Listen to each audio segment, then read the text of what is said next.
ya hacemos el bosquejo aquel famoso de la teoría jurídica del delito, de la acción, la tipicidad, antijuricidad, culpabilidad, incluyendo, como ya se los dije, el tema de la punibilidad exclusivamente para las excusas absolutorias o las condiciones objetivas de punibilidad.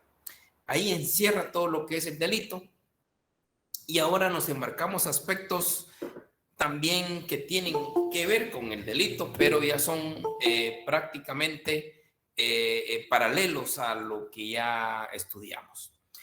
Y uno de ellos es el iter criminis. ¿Qué es el iter criminis? El iter criminis, el nombre significa camino del delito.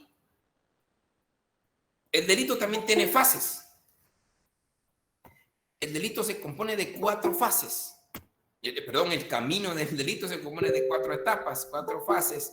Esas 4 etapas para consumar un delito, primero está en la idea, primero es la ideación, primero es el pensamiento, primero es que usted se imagine cómo cometer o cómo realizar el delito que usted quiere cometer. Primero es con la idea, con la mentalidad.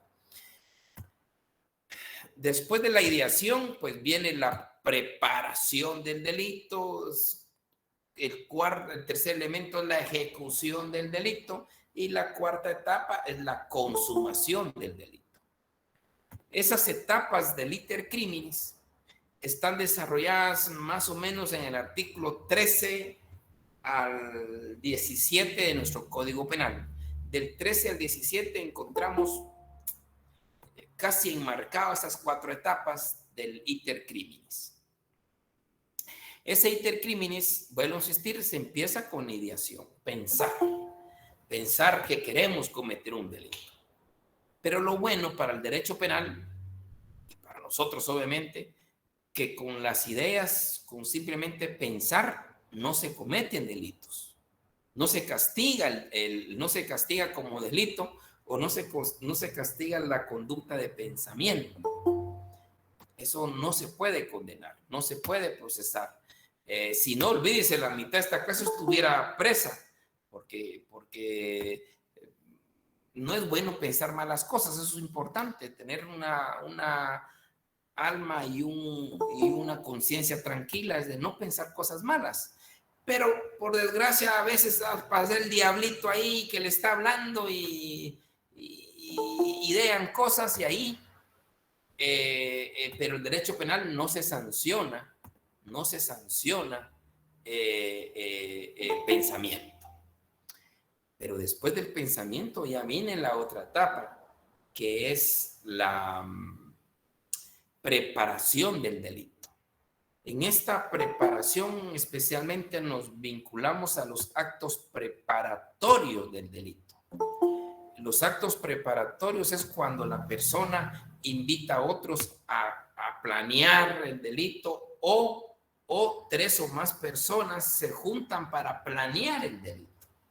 En el derecho penal ordinario, la conspiración no se sanciona, tal como lo dice el artículo 17. Los actos preparatorios no se sancionan, salvo cuando expresamente lo dice el tipo penal. Si el tipo penal no dice expresamente que la conspiración o la proposición son sancionables, entonces no se sanciona la proposición o conspiración. Tiene que decir en el tipo penal que la conspiración sí es sancionable como acto preparatorio. A diferencia, aquí viene un tema importante, lo que habla la ley del crimen organizado, que la ley del crimen organizado es producto del convencionalismo internacional, de las convenciones, especialmente en este caso de la Convención de Palermo. La Convención en Palermo vino a fomentar el tema del estudio y castigo del crimen organizado. A raíz de eso, pues nosotros tenemos una ley específica que se llama Ley contra la Delincuencia Organizada, que no es un invento legislador, no, es algo de las convenciones internacionales de las Naciones Unidas para hacerle frente y luchar al crimen organizado, que el crimen organizado ya es algo más allá, es una estructura, tiene sus mismas normas, sus propias normas, todos los aspectos, sus direcciones, y son empresas a la larga dedicadas estrictamente al crimen, estrictamente al lavado de dinero, al traslado de armas, venta de armas, niños, mujeres, drogas, secuestros, robos. O sea, ya es una estructura, eso es crimen organizado. Cuando hablo del crimen organizado, perdón, me salgo un poquito, siempre invito a si lo pueden leer, mucho que mejor, pero si no lo leen, aunque sea, vean la película El Padrino, que siempre se dice que es la mejor película de todos los tiempos, o una de las mejores películas de todos los tiempos, El Padrino. De hecho, El Padrino 1 y El Padrino 2 son las únicas secuelas que tiene Hollywood de haber ganado el Oscar, la 1 y 2. Es lindísima El Padrino. De hecho, creo que este año está cumpliendo 50 años en la película. Y los invito, si no la han visto, léanla, véanla. Y si ya la vieron, vuelvan a ver, porque a mí me han recomendado esa película.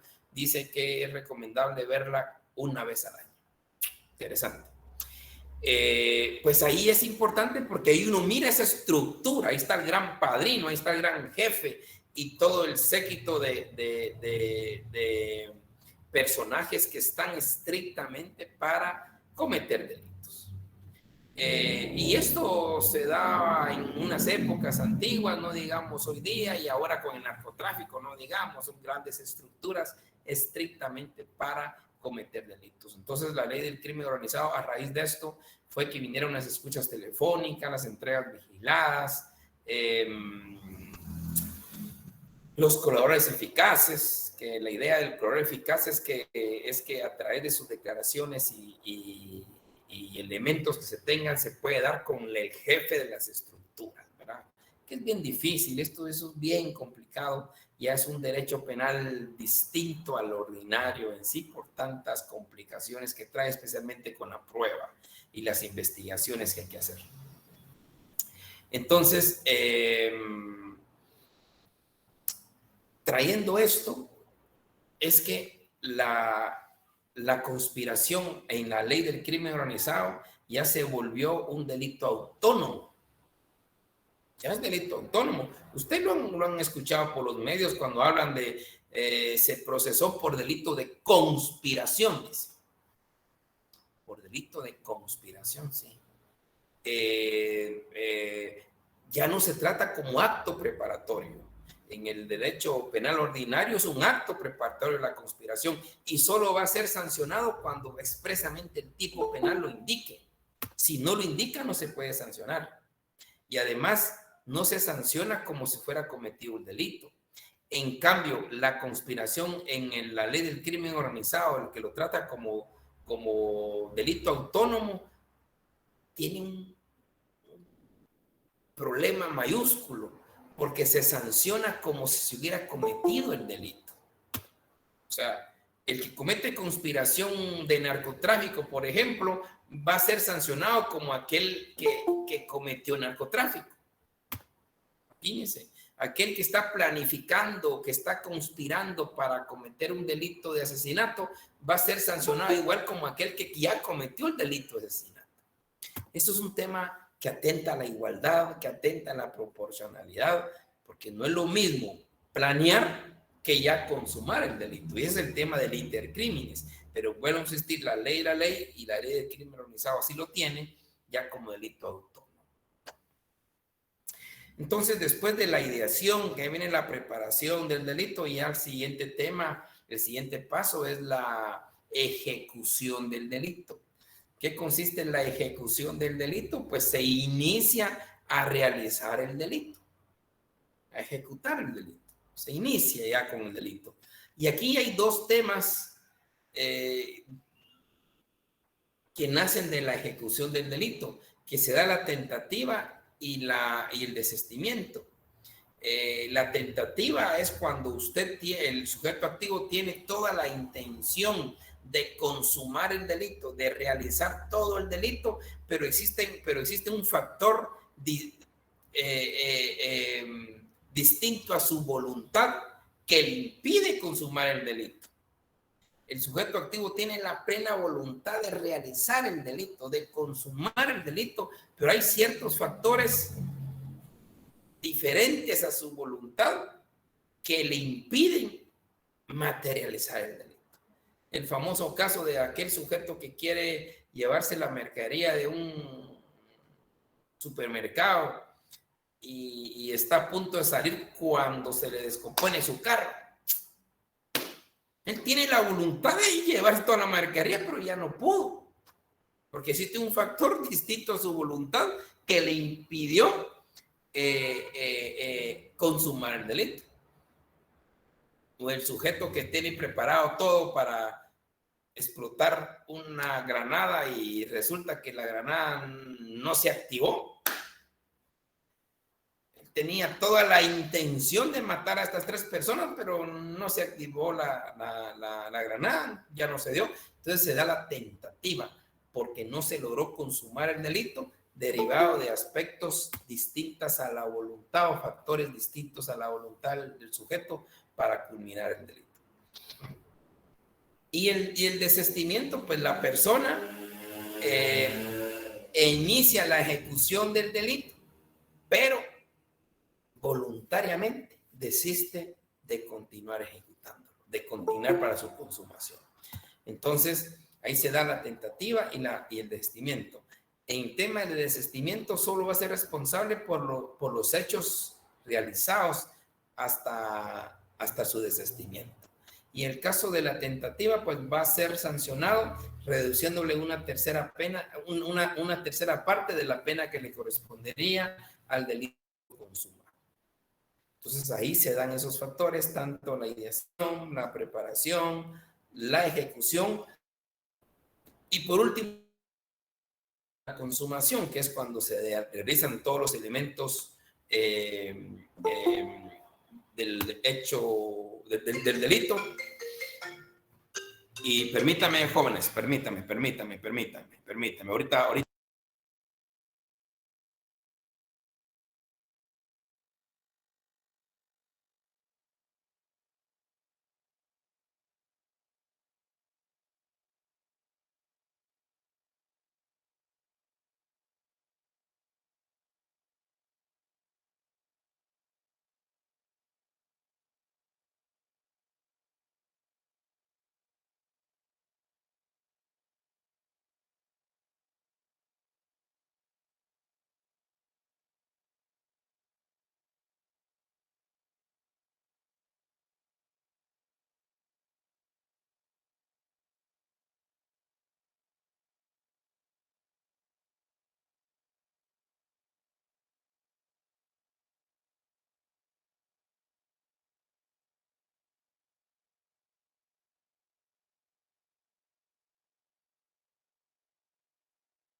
Mil perdones, compañeritos, mil perdones, pero hay una cosa ahí que surgió última hora. Perdonen, oye. Entonces, esa es el iter criminis, las 4 etapas o 4 fases para llegar al delito. Ahora, es importante, como parte de la teoría del delito, es la autoría y participación. Acá vamos a ver quiénes son autores y quiénes son los partícipes. No quiero confundirlos acá porque, por ejemplo, en la doctrina se habla de autoría y participación. Aquí en nuestra legislación son autores y cómplices, pero hay algunos elementos que en doctrina se da como cómplice y aquí se dan como autor, pero yo no quiero entrar en discusión y no quiero caerles en confusión. Lo más importante es basarnos en la ley para evitar confusiones. El artículo 35 en adelante nos habla de quién es autor y quién es cómplice del delito. Ya nosotros, con la teoría jurídica del delito, sabemos quién es el sujeto activo, pero acá ya vamos a concretarnos quién es autor y quién es cómplice en el ámbito del sujeto activo. Autor, como lo dice el artículo 36. ¿Quiénes son autores? El numeral primero habla de un autor directo. El autor directo es el que realiza directamente el delito. Y para considerar autor, se basa en la teoría del dominio del hecho. Autor es aquella persona que domina el hecho, que controla el hecho, el que decide si sigue, si atrasa, si voltea para allá o voltea para acá, el que dirige, el que lleva el timón del delito. Ese es el autor. Y hay autor directo, es aquel que directamente ejecuta.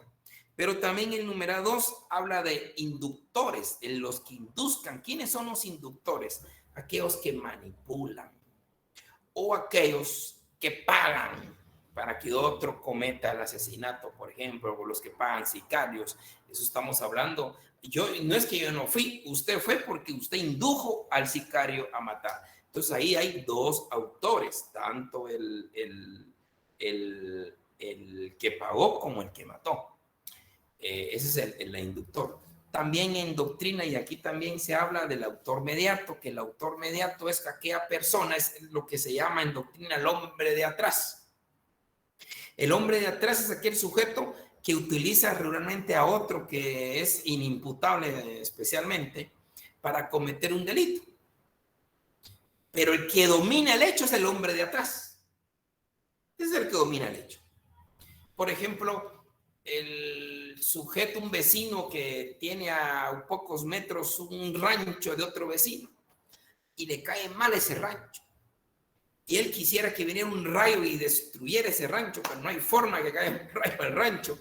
Entonces mira a un enfermito por ahí y le indica que mira, que se va a mirar muy, muy bonito cuando tú le prendas un fosforito a esa cosa que está ahí, y el enfermito lo hace. ¿Quién es el autor mediato? Es el hombre de atrás. Él es el que domina y controla el hecho, porque el enfermito es un simple instrumento para realizar y destruir el rancho, pero el hombre de atrás, el autor mediato, es esta persona. Y también el numeral 3 nos habla del cooperador. Aquí vamos a diferenciar, en el cómplice hay otro cooperador, pero en este de autor lo canalizan como cooperador necesario. ¿Quién es el cooperador necesario que equivale al autor según el artículo 36? Es aquel cooperador, aquella persona que colabora con los autores, pero también por ende en el artículo 35 y 36 se convierte como autor, aquel que colabora con una colaboración sin la cual nunca se pudo haber producido el delito. Muy interesante el cooperador, por eso se llama cooperador necesario. Es una persona que colabora para la realización del delito, pero esa colaboración es tan importante que sin la cual no se pudo haber realizado nunca el delito. háblese de la empleada doméstica que da la información, háblese de la secretaria, háblese de un empleado o funcionario público, que sin el cual nunca pudo haberse realizado el delito. Entonces, cuando se da el cooperador necesario, es un cooperador, no domina el hecho, pero el artículo 36 lo convierte como autor y se sanciona como autor. Sí, don Andrés, cuéntenos. Muy buenas noches, licenciado. Un ejemplo, como yo lo entendí en este último tema que tocó. Cooperador necesario. El cooperador es necesario, puede ser también un ejemplo, un policía se pone de acuerdo con una persona, por ejemplo, que esta persona le diga, mire, no pase a tal hora por tal calle porque vamos a matar a una persona.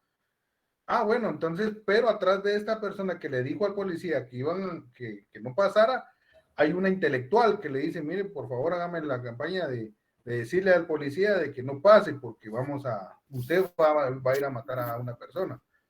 ¿Esa sería una cooperación, Lick? Puede ser, sí, es un cooperador, pero hasta qué punto era necesario, porque aquí vamos a diferenciar cooperador necesario con un cooperador no necesario. Cuando se habla de un cooperador necesario, se equivale a ser autor. Y cuando se habla de un cooperador no necesario, es un cómplice. Entonces, ya en el caso concreto, vamos a determinar hasta qué punto la función del policía era tan necesaria para realizar el delito, sin la cual no se pudo haber realizado. Yo lo que entiendo en ese ejemplo es que como que a la larga quieren matar a un X, pero para matarlo necesita que el policía colabore para que no deje pasar a esta persona y esta persona se desvíe a otro lado y ahí es donde lo puedan matar. ¿Entiendo, señor? Sí, algo así. Puede ser un cooperador necesario, exacto, porque sin el cual nunca se pudo haber matado a esa persona. Es un cooperador necesario. En el artículo 36 ya se equivale a autor. Ah, bueno, muy bien, muchas gracias, licenciado. Perdón que me haya interrumpido. Buena onda, gracias. Entonces, ahora vámonos al artículo 37.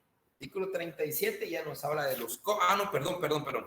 Antes del 37, el último parrafito, el último es el cuarto, 36.4. Aquí nos habla sobre los coautores.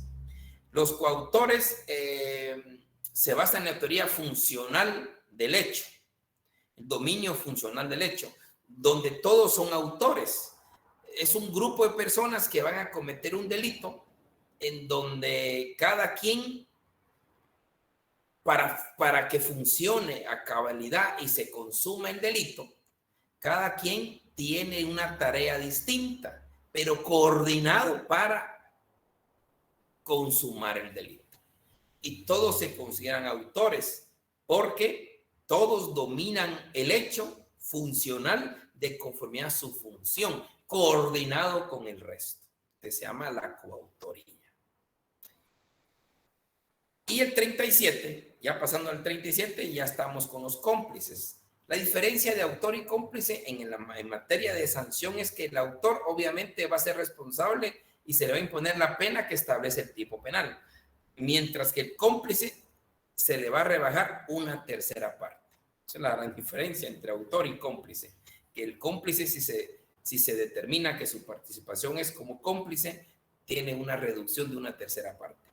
¿Quiénes son los cómplices? Pues aquellos que animaran, alentaran, aquellos que dicen, dale más rápido. Esos son cómplices.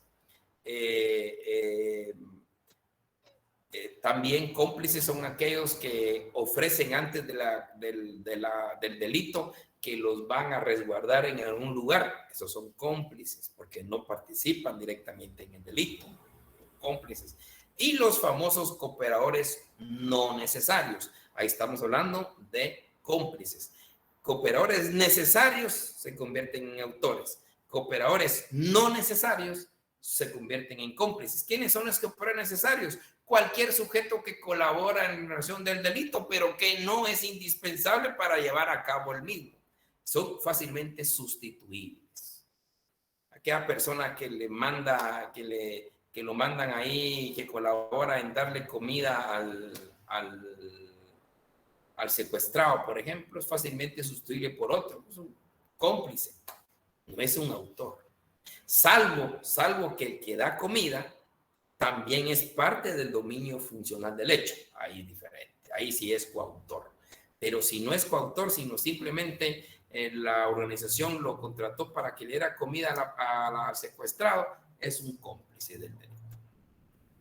Ahí va la diferencia, cooperador necesario y cooperador no necesario. Cuando es no necesario, es simplemente un cómplice. Y también resaltar un poquito que algo que ya vimos en su momento cuando estuvimos hablando sobre la acción, la responsabilidad de la persona jurídica o la responsabilidad de la empresa. Esa responsabilidad de la empresa, ya dijimos que la empresa ya a raíz de la reforma del año 2012, que eso deviene de los convenios internacionales, ya la empresa también es responsable penalmente. Antes no era responsable la empresa, solo eran los administradores de la misma. Ahora ya es en sí la empresa que puede llegar hasta inclusive a la cancelación de la misma. Aquí donde ya vimos, recuerden ustedes, vimos un poquito lo que es la compliance, que la compliance lo que hace es tratar de que las empresas, para que ellos no sean sujetos a larga de responsabilidad penal, tienen que tener todas las medidas de control para evitar la comisión de delitos. Si se logra determinar que las empresas jurídicas tuvieron todos los medios de control para evitar la comisión de delitos, evidentemente ahí sí se sabe que la empresa hizo todo lo posible, pero era imposible a la larga, en este caso concreto, evitar la comisión de un delito. Entonces ahí ya amortigua bastante el tema de la responsabilidad penal de la empresa.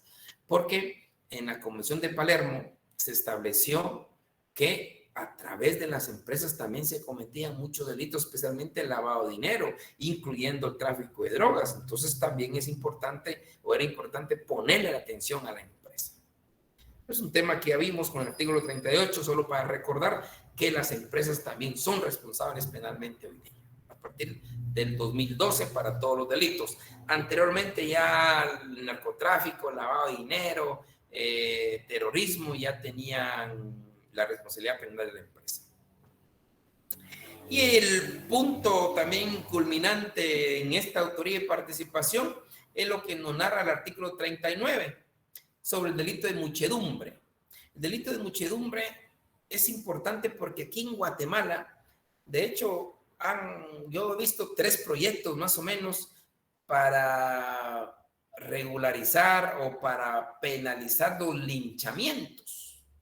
Y es un absurdo. El que lo ha planteado es porque no ha visto el artículo 39.2 de nuestro Código Penal. El 39.2 es el linchamiento. Solo que se llama delito de muchedumbre. Miremos el artículo 39.2, dice: si la reunión no tuvo por objeto cometer delitos y estos se cometieren después por impulsos de la muchedumbre en tumulto. ¿Qué es eso? Son linchamientos. Dice, responderán como cómplices, o sea, se les rebaja una tercera parte, todos los que hubieran participado materialmente en la ejecución, los que prendieron fuego, los que le pusieron gasolina. Y dice, y como autores, ojo, los que revistieren el carácter de instigadores. Mire, el delito de muchedumbre que a la larga es el linchamiento. El linchamiento es que hay un grupo de estos instigadores que andan diciendo: esta persona estaba robando niños o estaba violando niños, es un violador de niños, matémoslo una vez porque la justicia aquí no sirve, mejor matémoslo. Y así ya, como dicen, muerto el perro se acaba la rabia, dicen, ¿verdad? Entonces hay que matarlos, hay que incendiarlos, y ahí van los instigadores. Y la población, ahorita voy, don Alan, ahorita voy. Y la población empieza a sentirse enardecida y dice, sí, sí, hay que quemarlo, y empieza la población, se deja llevar de estos instigadores, y por fin ya no saben por qué lo mataron. Solo saben que así dijeron que era un violador de niños. Esto es peligroso, porque realmente era violador de niños. O tal vez sí, pero tampoco se vale hacer justicia de esa manera, porque en el ámbito de derecho penal democrático que vivimos, todas las personas tenemos derecho a defendernos. Pero ahí no hay método de defensa. Puede hacer que sea, pero también puede hacer que no sea. Y ante ese linchamiento, pues tenemos acá lo que nos dice como delito muchedumbre, artículo 39. Sí, don Alan. Buenas noches, licenciado. Sí. Entonces, podemos decir que se comete delito de muchedumbre, lo que está sucediendo ahorita en Ixtahuacán y Nahualá. No. No. No creo.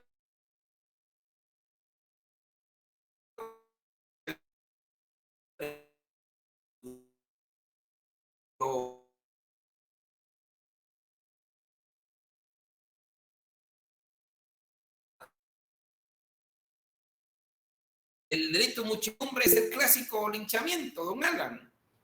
¿Usted acaso no ha visto cuando la televisión enfoca cuando hay dos sujetos quemados vivos y los amarraron porque la población se los llevó y los amarró y los quemaron? ¿Usted no ha visto eso? Sí, licenciado. Ese es el linchamiento. Esto estamos hablando de delito de muchedumbre, como lo dice el artículo 39.2 de nuestro código. Lo que usted habla, yo creo que es un poco diferente. Yo no conozco más allá. Lo único que sé es que existe un enfrentamiento armado de dos grupos queriendo obtener un territorio, creo yo. Don Andrés. Licenciado, perdone que otra vez que me interrumpa.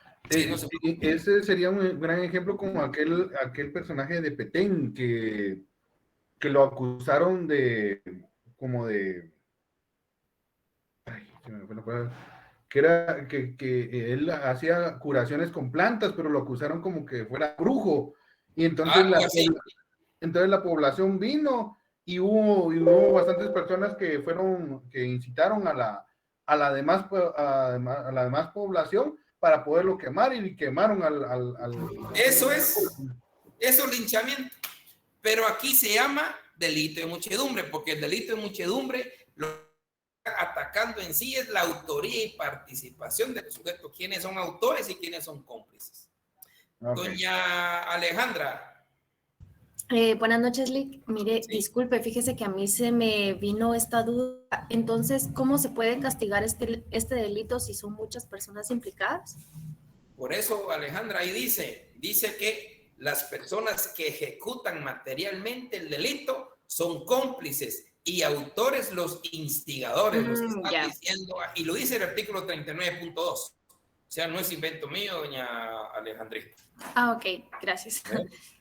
Y también, por ejemplo, ser cómplice también puede ser de que se sepa qué se va a hacer. Por ejemplo, el cómplice o la persona sepa que se va a cometer un delito, pero no diga absolutamente nada. ¿Eso también puede ser complicidad?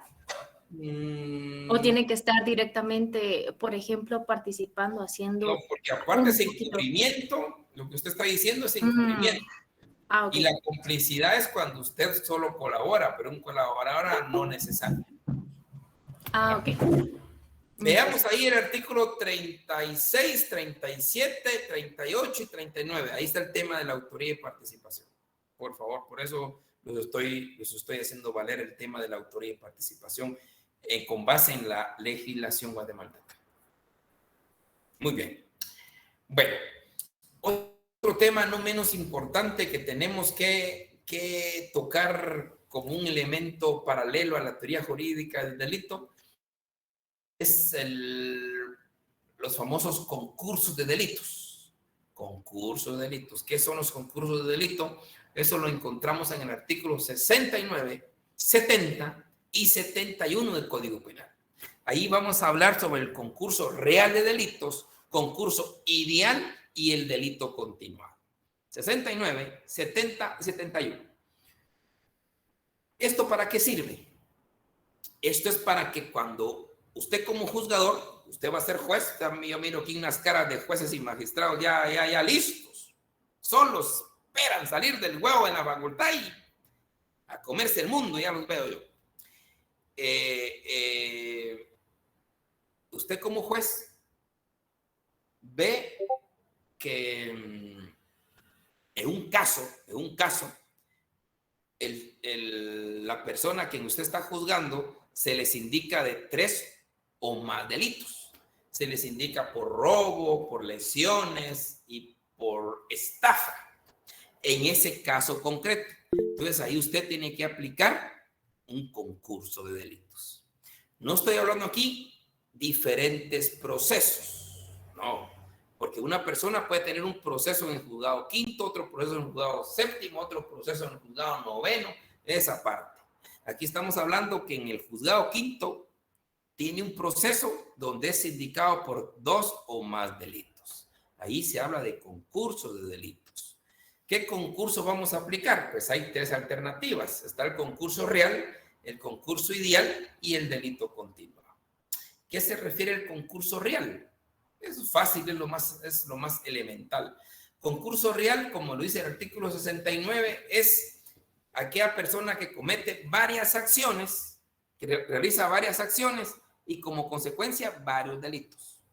Varias acciones, varios delitos. Realizó 3 acciones y cometió 3 delitos. Es un concurso real de delitos. No, esto no quiere ciencia. Entonces, ¿qué es lo que se va a hacer? Como una persona realizó el delito de lesiones, robo y estafa, usted viene como juez, le aplica el concurso real de delitos de estafa, robo y lesiones y le va a imponer la pena empezando por el delito que tenga la pena más grave. Y así va bajando hasta imponerle todas las penas. O sea, no tiene gran ciencia el concurso real. Varias acciones, varios delitos y se van a imponer todas las penas, empezando por la más grave. Así es. Ahorita, don Andrés, solo va a terminar esto, perdone. De ahí viene el otro, que es el concurso ideal. El concurso ideal, la diferencia es que es una sola acción y como consecuencia varios delitos. Una acción, varios delitos. Un concurso ideal.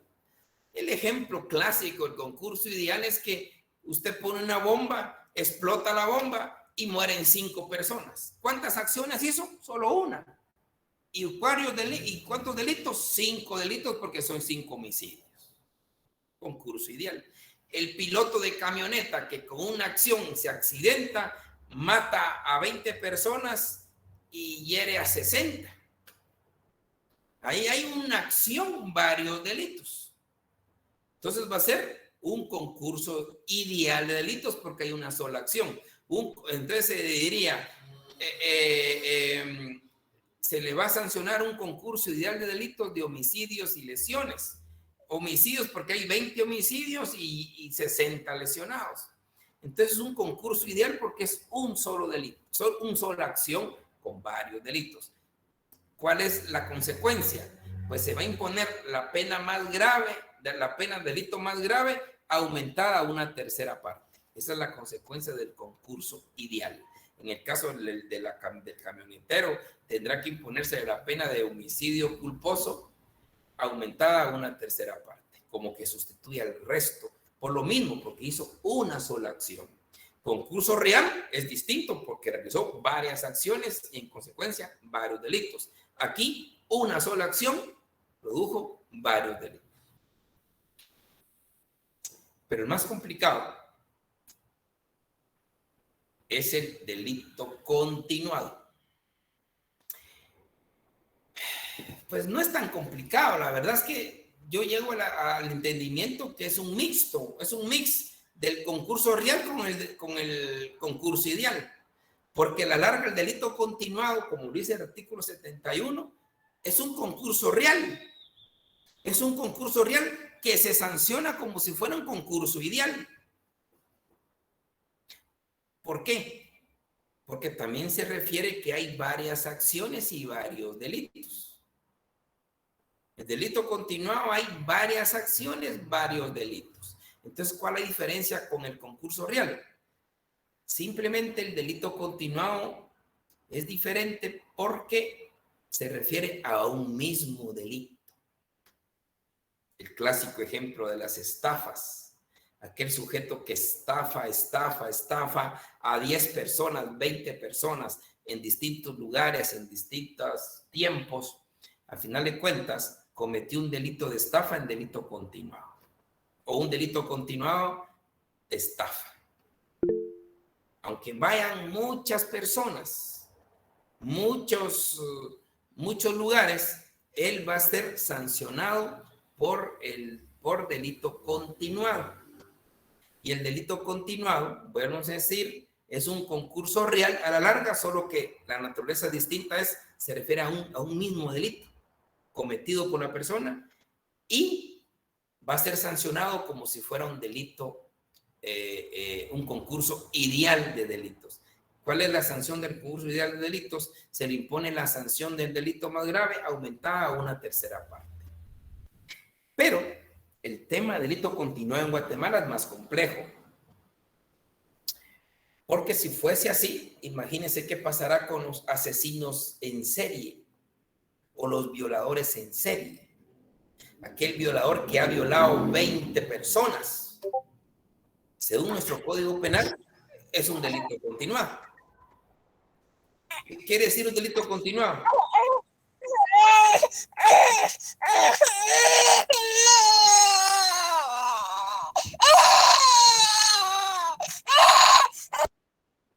Ya regañó el que más regaña en la vida.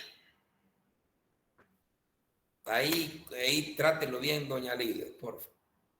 Bueno, entonces, el delito continuado en Guatemala es bien complejo porque en la ley no hay límite. En principio se podría aplicar el delito continuado a asesinos en serie, aquel que ha asesinado a 20 mujeres o 20 personas, y entonces ¿qué? Se le va a sancionar como si fuera un delito continuado. En un asesinato aumenta una tercera parte. Pero eso es la importancia del derecho. La jurisprudencia, especialmente la jurisprudencia constitucional en Guatemala, ya se ajustó a la doctrina moderna y a la jurisprudencia internacional y a la legislación actual de otros países, porque el delito continuado no se aplica para personas. Perdón.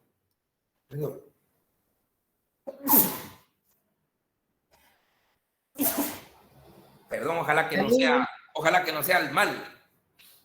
Entonces, gracias. El delito continuado en las legislaciones modernas, en la jurisprudencia actualizada y en la doctrina, no se aplica en delitos que afectan la vida y delitos que afecten la libertad y la libertad sexual. Qué interesante. O sea, aquí no me venga un violador en serie y va a decir, mire, a mí sí me aplica el delito continuado. No, señor. Ya tenemos jurisprudencia constitucional que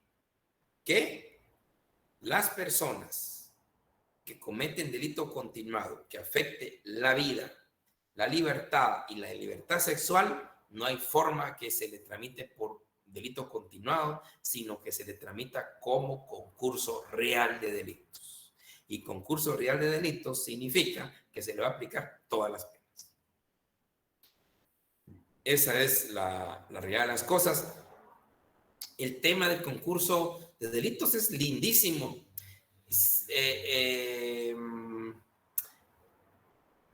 Para comprender un poquito el concurso de delitos, que usted como juez lo va a ver o como abogado, obviamente.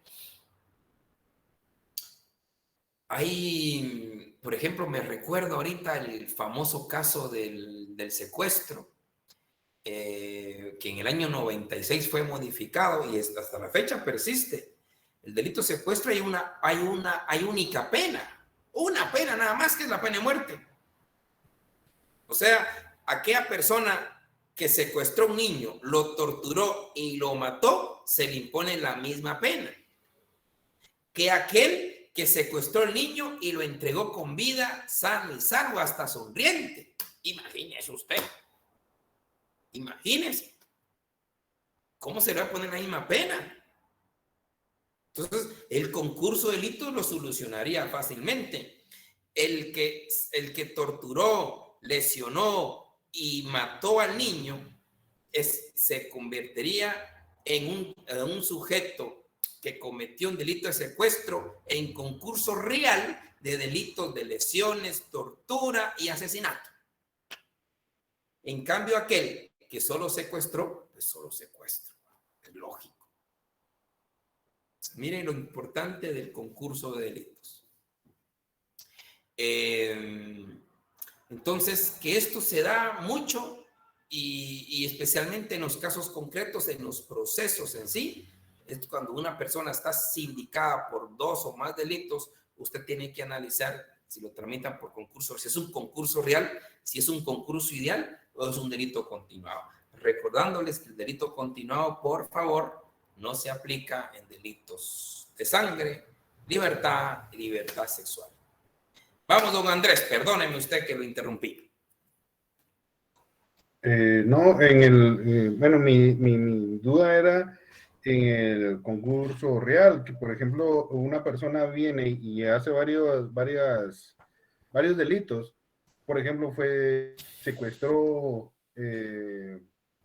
estafó, ahí se le van subiendo las penas por cada delito, por ejemplo. Sí, se le tienen que aplicar todas las penas, empezando por la pena más alta, dice, y lo dice el artículo 69.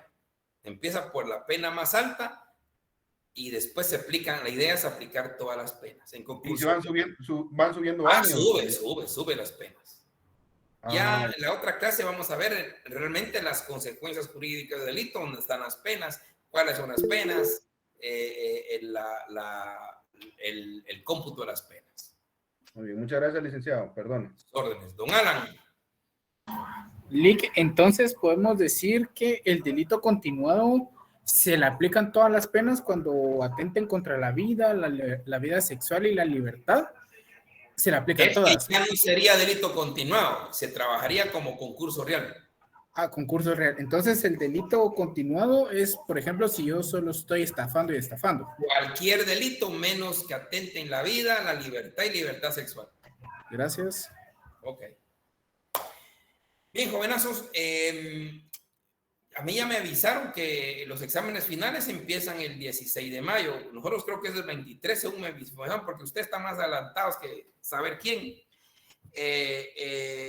Entonces yo les decía a los otros compañeritos que yo les rogaría,